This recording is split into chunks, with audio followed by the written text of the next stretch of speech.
For 3 days, Jack Tripper was a prisoner in his own home. He called into the restaurant where he worked, claiming a 2-4 hour flu that seemed to have no end. He watched the street from behind the curtains like a fugitive. Larry Dallas arrived on the third day, looking uncharacteristically somber. "Jack, you look terrible," Larry said, helping himself to a piece of cold toast. "I haven't been able to eat. I haven't been able to sleep. That guy is out there, Larry. He's across the street right now, just standing, waiting." "You need to get out of town," Larry suggested. "I can't go on running forever," Jack moaned, burying his face in his hands. "I'd be better off dead." Larry paused, a slow, predatory grin spreading across his face. "Don't say that. Actually, maybe that's not such a bad idea." "What? My death?" "Not your actual death, Jack. Your professional death. A performance. We hold a funeral." Jack looked at him, horror dawning. "A funeral? Larry, that's insane. Even for you. Think about it. If Max thinks you're dead, he stops hunting you. He feels guilty.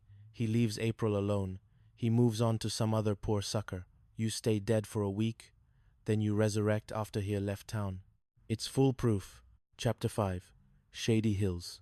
The Shady Hills funeral home was a place of heavy velvet curtains and the cloying scent of lilies. Janet and Cindy were dressed in black, their eyes red from crying, mostly from the onions Larry had forced them to sniff. Jack, meanwhile, was tucked into a plush, satin-lined casket, wearing his best suit. "I can't do this, Larry," Jack whispered from the coffin. "It's cramped, and I'm allergic to these flowers." "Stay down," Larry hissed. "Max is in the parking lot. I saw his car." "This thing has a sunroof," Jack muttered, feeling the breeze from the open lid. "It's like a Japanese import." "Shut up, Jack. Someone's coming." The door creaked open. It wasn't Max.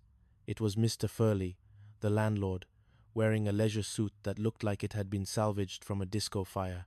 He was clutching a handkerchief and sobbing. "Oh, Jack. Why you? You were so young." "So alive," Furley wailed, leaning over the casket. Jack couldn't help it. The pollen from the lilies tickled his nose. A sneeze, violent and undeniable, erupted from the corpse. "Ah, true." Mr. Furley froze. He looked at the sneezing dead man, then at Janet and Cindy. "It's a miracle." "No, it isn't, Mr. Furley," Janet said quickly, pulling him aside. "It's a medical condition." "Post-mortem reflex?" Jack sat up, rubbing his nose. "Mr. Furley, I'm not dead, but a guy is trying to kill me. Please, don't give me away." Furley, always a sucker for drama, nodded solemnly. "You can count on me, Jack, but get back in there. Max is coming up the stairs." Chapter 6. The Final Stand. Max entered the room with the grace of a hurricane. He looked at the mourning girls, at Larry, and finally, at the still form in the casket. "Is that him?" Max asked, his voice uncharacteristically soft. "Was," Larry said, dabbing his eyes. "Heart stopped in the middle of the night. God forgot to wind it." Max stood over Jack. For a moment, there was a glimmer of something like regret in the big man's eyes. "I don't believe it. I wanted to kill him myself." "Well, you did," Janet sobbed. "You scared the life right out of him. I hope you're happy." Max looked down at Jack's pale face. "Poor kid. I guess I went too far." He leaned down, his face inches from Jack's. "Jack, wherever you are, I'm sorry. I really am." But then, the door opened again. April walked in. She saw Max. She saw the casket. But she also saw the way Max was looking at Janet. "Max?" April asked. Max turned, and in his typical fashion, tried to cover his tracks. He didn't see April.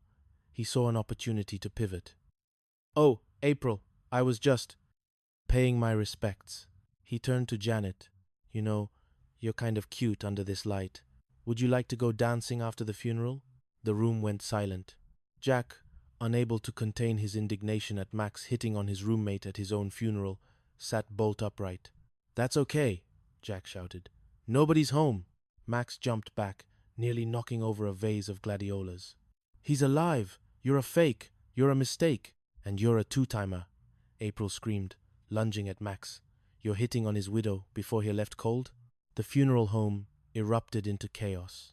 April was chasing Max around the casket. Mr. Furley was sneezing from the flowers. Larry was trying to film the whole thing with a Super 8 camera he'd hidden in his pocket. We're through, Max!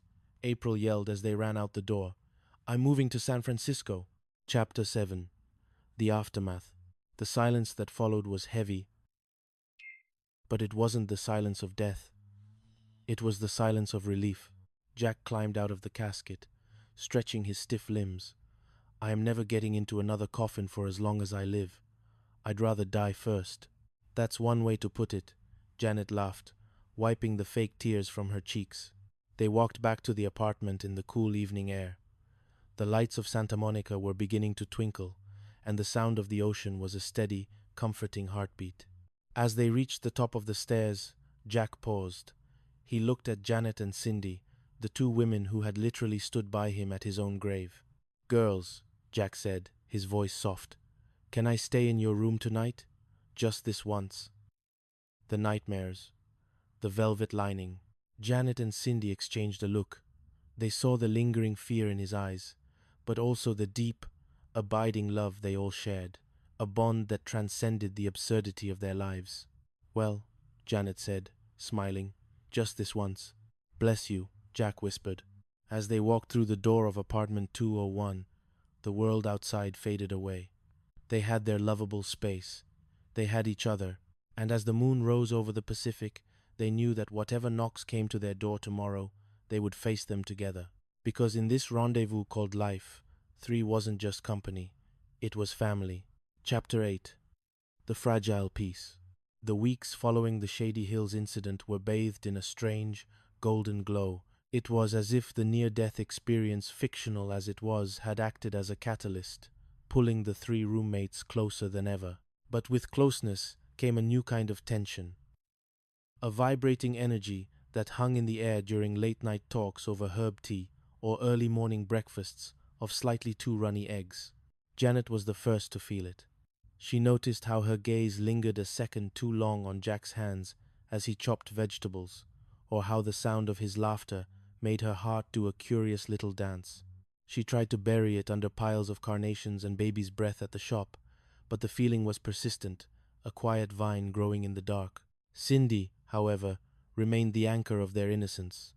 To her, Jack was simply Jack, her protector, her surrogate brother, the man who knew exactly how she liked her toast. Yet, even Cindy sensed the change. She saw the way Janet looked at Jack when he wasn't watching, and the way Jack's voice softened whenever he spoke to Janet. One humid Tuesday evening, the trio sat on the balcony, the salt air thick and heavy. "Do you think Max is actually in San Francisco?" Cindy asked, swinging her legs. Jack leaned against the railing, his eyes on the horizon. "I hope so. If you're not, I hope he's enjoying the fog. I just want to forget I ever wore a suit in a box." "You looked quite dashing, though," Janet teased, her shoulder brushing his, in a macabre sort of way. Jack turned to her, the playfulness in his eyes replaced by something deeper. The silence that followed was charged. Cindy felt it and quickly stood up. "I think I'll go check on my avocado plant. It looks a bit depressed." As she slipped inside, the air between Jack and Janet seemed to thin. "Jack," Janet whispered, "about that night, when we thought things were really over, I realized something." "What?" "That home isn't the building. It's the people. And I can't imagine this building without you." Jack reached out, his fingers tracing the line of her jaw. "I'm not going anywhere, Janet. I promise." Chapter 9. The Culinary Crucible. Life, however, has a way of testing promises. 2 days later, a thick, cream-colored envelope arrived for Jack.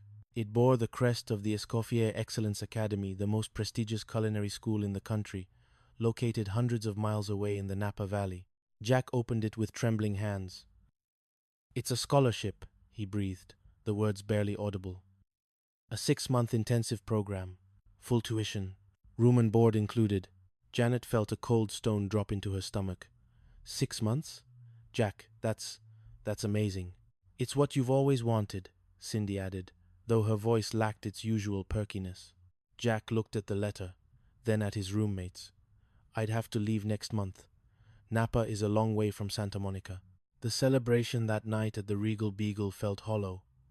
Larry was over the moon, already planning how he'd use Jack's potential fame to network with wealthy vineyard owners. But back at the apartment, the mood was somber. Are you going to take it? Janet asked later that night, as they stood in the kitchen cleaning up.